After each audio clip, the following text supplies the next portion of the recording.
Olympics. Launched just about 15 miles away at Soldier Field back in 1968. Eunice Kennedy Shriver, the woman who started the beginning of what is now an inclusion revolution. Got some substitutions down on the field. We'll get them to you as quickly as we can sort it out. As you see down there, footing is treacherous at Toyota Park. It has been on and off raining all day here in the greater Chicago area. And it continues to come down as we start the second half. 0-0 between these two teams. Teams desperate to take this championship home with them.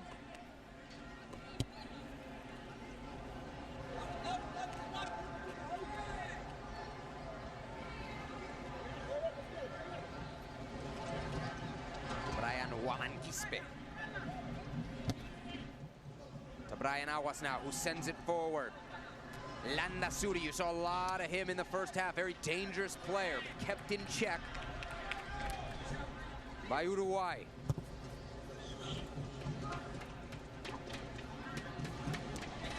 Clever little back heel there. The Ecuadorian defense intervenes. Start to get the sense that Kate, the first goal in this one may be the game winner. Right now, there's so many bodies centrally. Both teams are trying to figure out a way to have some success on the widths, but good defensive efforts, able to do some recovery play. Who's going to be the first team to settle down in the second half? Both teams know that this does not go into extra time, goes straight into PKs. They both want to avoid it. And you can feel the tension growing a little bit, which I think is leading to this little bit of extra angst on the ball. All whipped into the near post, no problem there for Cedric Ceballos. Take his time, pushing his group forward. Uruguayan goalie, one of the best we've seen throughout this competition. Waman-Quispe. Sending it back to Uska. They'll play a little two-man game right in front of us on the near sideline.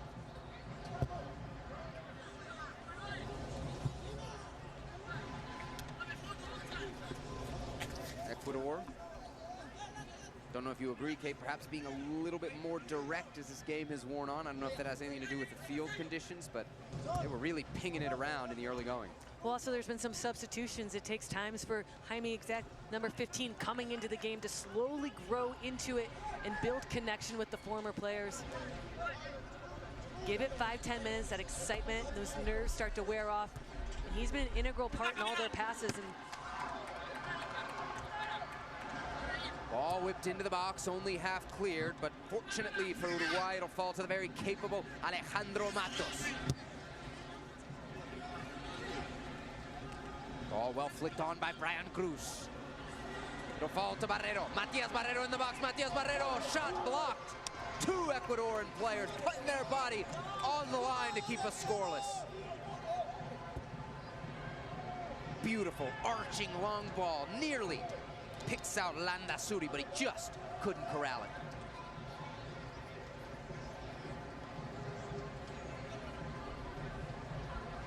Challenge from behind will draw the foul.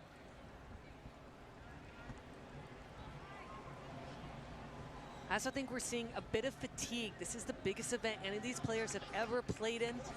The emotional toll and the accumulated tiredness that one gets in your legs after so much physicality when you're not used to it.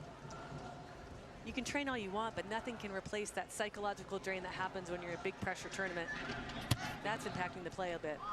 Matos, the number 7, sending it into the penalty spot. Waman-Quispe, the towering giant in the middle of the Ecuadorian defense, heads it away. Not to mention the fact, Kate, that these teams have been accustomed to playing just once a day. Today, they've got to play twice.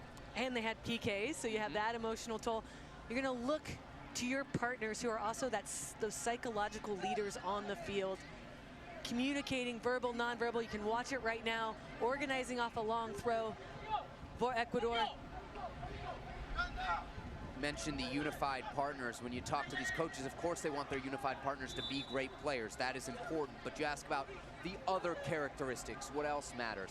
Leadership has been always one of the first things these coaches say, along with patience and compassion. These kids are not just great soccer players. They are so much more than that. Yeah, coaches are the linchpin to all of this, aren't they? Because they're the ones that catalyze these interactions, trying to find players with similar abilities and both find unified partner as well as the athlete getting something beneficial from it. In many cases, it sounds like these unified partners also become coaches on the field. You know, they serve that role in a very clear way.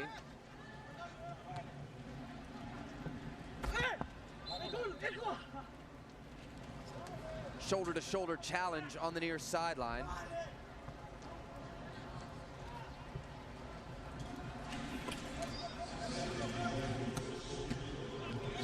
Ecuador continues to make substitutions. Remember, unlike the female final, in the male final, when a player leaves the match, they cannot re-enter. On the female side, they're growing the soccer aspect, hence the lower number of teams that are participating as a unified is coming a bit slower in certain parts of the world on the female bracket. And the men's, there's so many more teams that are applying and trying to get into this. Doesn't make it any less competitive, though. Sure. Unfortunately, somewhat of a reflection of the state of the senior women's game as well.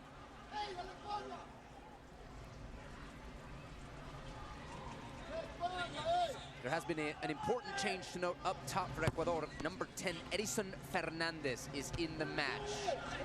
You will notice him right away, primarily for his skill, but also for his Neymar-esque hairstyle. Yeah, he also has the orange boots, and it's movement off the ball. Watch it, his head's always on a swivel. He's looking for the space. We saw him against Germany single-handedly, I think at one point in 10 minutes, put away 3 goals. All whipped into the box here. Trouble clearing for Uruguay. Ceballos will gather. While we've got a moment, why don't we send it down to Maria Taylor? She's with Aguchi Onyewu, longtime member of the U.S. men's national team, but also the pride of Montgomery County, Maryland, my home county. So shout out, Gooch. Just so you know, Sebastian just gave you a great shout out. The pride of Montgomery County, Maryland. That's you claiming it, right? Good. Get on the mic. Oh, I didn't know we're on. Yeah. Okay. I didn't even know we're on. Yes. So you've been to a couple of World Cups. You've played in them. You know the power and the unifying power. Allegedly, yeah. Allegedly, that soccer has. I mean, what is it like to be here for the first unified cup? This is awesome. Obviously, everything that Special Olympics does is wonderful. You know, basically everything they do is at the core of sport. You know, so you see the joy, you see the love in everybody that participates, and I love what they're doing, and I love being a part of it. Yeah, you've been a big supporter of Special. Yeah, definitely. I got involved about 5 years ago. I was involved in the summer games in LA, the winter games in Austria, and a couple other games in the area of Washington, D.C. So any chance I can get to be involved, I'm going to take it. What are some of the moments that you remember most and stick out to you? Well, today it was funny playing in the game with Tim Shriver, and I was trying to tackle him. I told him in the locker room that I'm going to get him before the game, and it was a good time. It was a good time. Did you win? You know, it's not necessarily how you win or lose, it's how you play the game. And, you know, this is all inclusion and unified, and, you know, I wasn't keeping track of the score at the end of the game. Well spoken, well spoken. When you think about maybe the impact of 50 years of Special Olympics, what does that mean to you, and maybe even where you see the revolution going, because that's what we're talking about. Definitely. If you look at the 50 years and the progress of the programs and the impacts that they've made in a lot of people's lives, you know, it's you know, it metamorphosized from such a small effort to now like a grand stage movement, really. And Maria Shriver had a vision, and it's come into fruition today, and I'm just so grateful to be a part of it. I know you've been watching a little bit of the male final. What have you seen so far from the athletes on the field? I've seen a lot of passion in this game, a lot of fouls, but that can be understood. It's a final, you know, and you're playing to win, and I love seeing these players out here, you know, playing like their heart's on the line, and you know, they really want to win. They probably got it from you since you were trying to get a foul. I don't know who they got it from, but I know they're going for it. Yeah. All right, they'll continue to go for it. Thank you so much for joining us. Thank you so much for having me. Back to you, Sebastian. Thank you very much, Marie. You know, a skinny guy like me tells you this match is physical, it's one thing. When Gooch tells you it's physical, Gooch. you know what's up. The best name on the back line ever for the U.S. men's national team, Gooch. I used to yell that in celebration when he was anchoring that back line. But what he touched upon was important, is as a partner, you end up playing outside yourself because you're playing for somebody else. And we've heard partners say it actually makes them less afraid of judgment, less afraid of trying something new, seeing what these athletes do on a daily basis. It's inspirational to them. Takes out all the fear out of the game of performance for them. Interesting also to hear Gooch talk about the power of unified sports to kind of bring people together. But it's not just unifying those with and without intellectual disabilities. We were talking to some of the guys on the Nigerian team, Kate, just the other day. We met a Special Olympics athlete unified partner duo. One was Christian, one is Muslim, one is Yoruba, one is Igbo. The different religions, different ethnic groups, with histories of tension, if not conflict, and yet, certainly in Nigeria, and yet, the coach was telling us these kids are like brothers. All through the vehicle of sport, building that alliance, despite your religious affiliations or what's going on politically charged in that country. And inviting, what I love is that the partner was being invited over to the athlete's house to sleep over because his house was too far away to travel at night to get on the airplane. So he had sleepover to help with the transportation and feed him. And the coach was like, that does not happen between different religions in our country. These kids are not just spending the hour that you see on television together or the time that they practice together. There's travel, there's events beyond the field. These friendships are very real, very authentic, and they're not limited to what we're showing you today. I think that's what I hope people really understand about what the value here is of unified games. Matos still on the ground. Gooch talked about the passion in this game, and the fouls have come, and there have been a lot. And that's just a little bit of an upper body challenge, the follow through. Now we've got some shoving off the ball. An Ecuadorian player down on the ground. And I love Cabellos. The Uruguayan goalkeeper is the one that steps in the middle of it, pushes both sides away. Telling both parties to calm down, keeping his head. How about the Ecuadorian goalie as well? Uska running about 60 yards to get involved a little bit. Get another look at exactly what happened here. Yeah, Landazuri goes down. Gonzalez with a little bit of the shoulder charge. And now he's keep going. Okay, that's called simulation. A little bit too much, reminiscent of something we might have seen in the World Cup. Are you gonna name names? Are you gonna name names? Yeah, I don't think you rolled enough to get a full name out of it. you gotta do at least like 4 or 5 rolls to count. 45 minutes into this final. Just about closing in on the midway point of the second half. Ecuador, Uruguay reached this final through fairly different paths. Ecuador turning up the offense, 39 goals in the group phase. Uruguay relying on that typically stout defense. Not a single goal conceded before this morning's semifinal against United Arab Emirates. Waman Quispe on the ball. Confident. Central defender. Clean, playing out of the back. He finds Ortiz. Long ball in, it's been tipped, deflected. Will this end up in the net? Thrown out. No sign from the assistant referee. You gotta believe that may have crossed the line. Certainly from my angle, I thought it was in. Cedric Ceballos makes the play, at least on first look. How about a second glance? Well, you see Bacedone go down for it, miss it.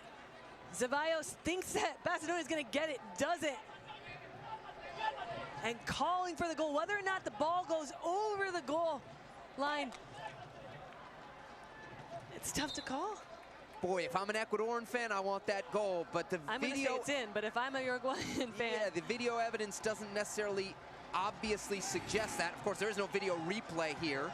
But look at the speed and recovery of Ceballos. Absolutely. Cutting on a wet field like that. Turn around, that momentum, that agility. It will result in a corner kick. And now we've got an Uruguayan player down, Claudio Gonzalez. He was the one involved in the previous incident. Gonzalez claiming a headbutt as we get another look at this Ceballos save. Ceballos looking at full extension, trying to do anything to keep it out. It is hard to tell. Corner kick Ecuador, and we've got a push, a whistle inside the box, foul. Uruguay will come out playing with a chance to breathe after they very nearly fell behind here in the second half to Ecuador. If I'm Uruguayan, I'm going to be the goalkeeper's advice. I'm going to hold on to the ball a little bit. I'm going to let my team take a big, deep breath, reorganize, and launch again the attack. But you wonder if we're starting to see those defensive breakdowns because of the insertion of Fernandez from Ecuador. So dangerous with his movement, so quick and fast, sitting in between those channels. He's giving that back line from Uruguay a lot to handle. Martinez right there, the captain for Uruguay, winning the one-on-one battle with the aforementioned Fernandez.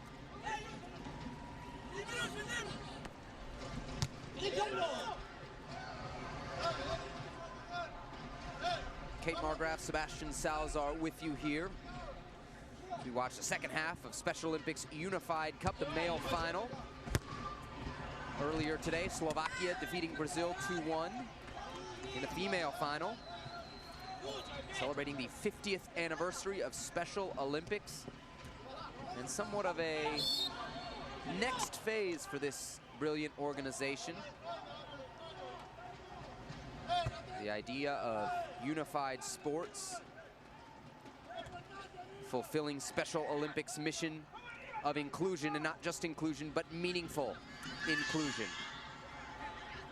Well, this game is testimony that they're good enough to participate. We shouldn't be segregating any longer. Well, we talked about it during the female final. I can't tell you how many times watching a game somebody has come up to me and said, I can't tell who's a Special Olympics athlete and who's a unified partner. And I think that's a lesson for all of us. First of all, you can never judge a book by its cover. And secondly, the quality of soccer player that we've seen on display today is really remarkable.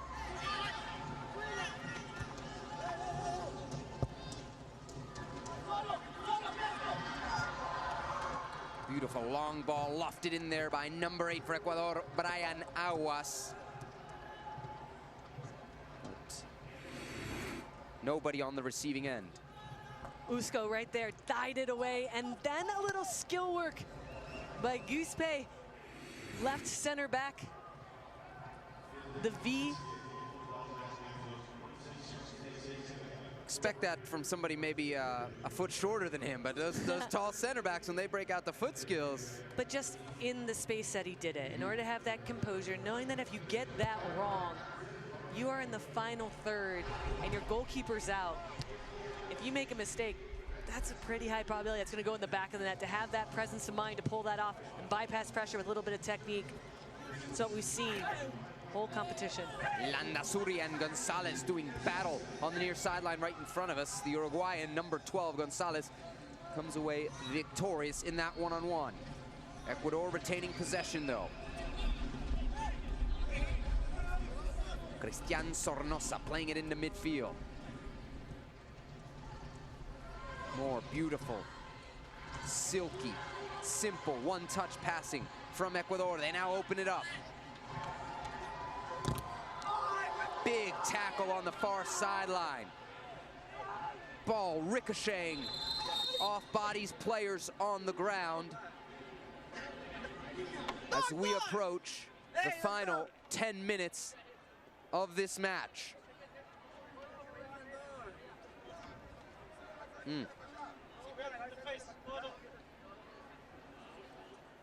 Look of concern from both coaches as we get another look. It's an excellent trap by Casco. Studs up, it goes. Casco ricochets off Cabrera. You get to see that he's able to control it. Then he's lunging for it. They're both lunging for it. Diving legs. It was that 50-50 ball after that first touch. That Cabrera, the Uruguayan defender, thought he could get it with those long legs fully extended. Well, Casco did not relent either. Also went into that challenge full-heartedly. And it's good to see Cabrera get up. For Uruguay, I'm waiting for Casco, who's played every single minute thus far in this game. One of those two attacking central midfielders that likes to change the point. Looking for a gap. Right now, Uruguay is putting everything into a wedge, forcing Ecuador out wide. Casco's found that space out there, decides to go out. You can see leg of Cabrera hit Casco. Immediate reaction right away. He's being helped off the field, walking a bit gingerly, but a good sign to see him up and about. Have to believe the condition of the field may have also played a role in that challenge. No?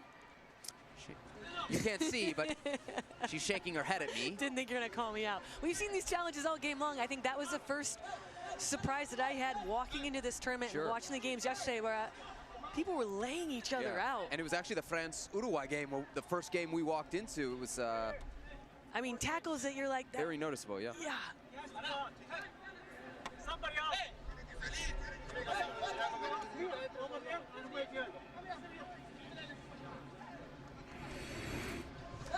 We're talking about the passion. This also means hard tackle. That was within the first minute of that game. Bacedone putting somebody on the ground. Casco again getting hacked down. And another one, game after game. And this was going on in group stage as well. Ball over the top could be dangerous here for Uruguay. Barrero racing forward, but he's 1-on-4, isolated up top. Now we'll get some help. It does go out of bounds for a corner kick, though, for Uruguay. And this may be their pathway, not just to goal, but to victory.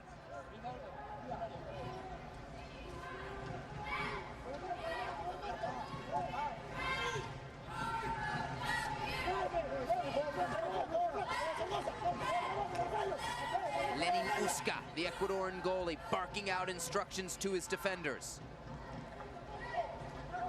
53rd minute, just 7 minutes left in regulation. If we don't get a goal, we go to penalty kicks.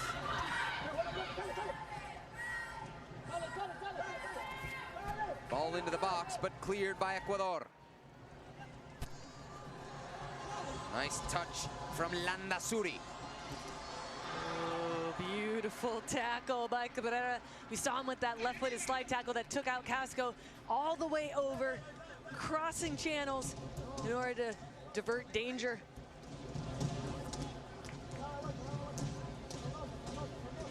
Brian Barzalo opens it up for Cristian Sonrosa. Guaman Quispe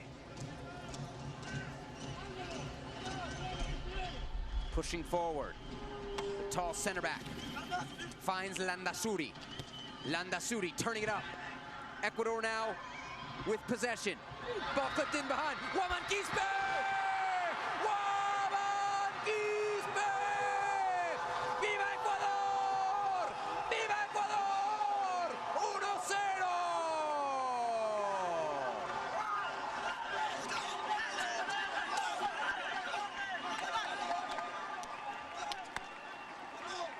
The brilliance on the sideline of the target man, number 9, now asked to come wide. Look at that little bit of individual techniques. Burns one defender, then two, distributes in the center. Now watch the presence of mind, do a little dink.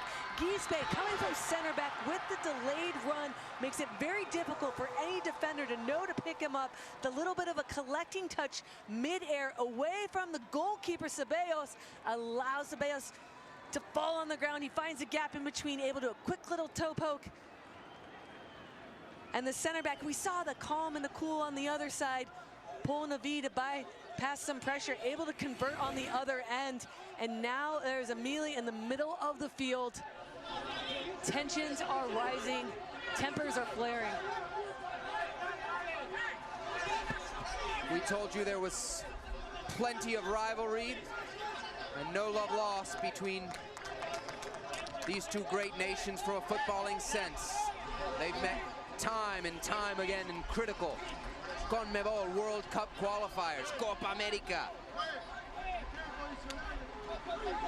And those emotions, that rivalry boiling over here with 5 minutes to play in Special Olympics Unified Cup male final.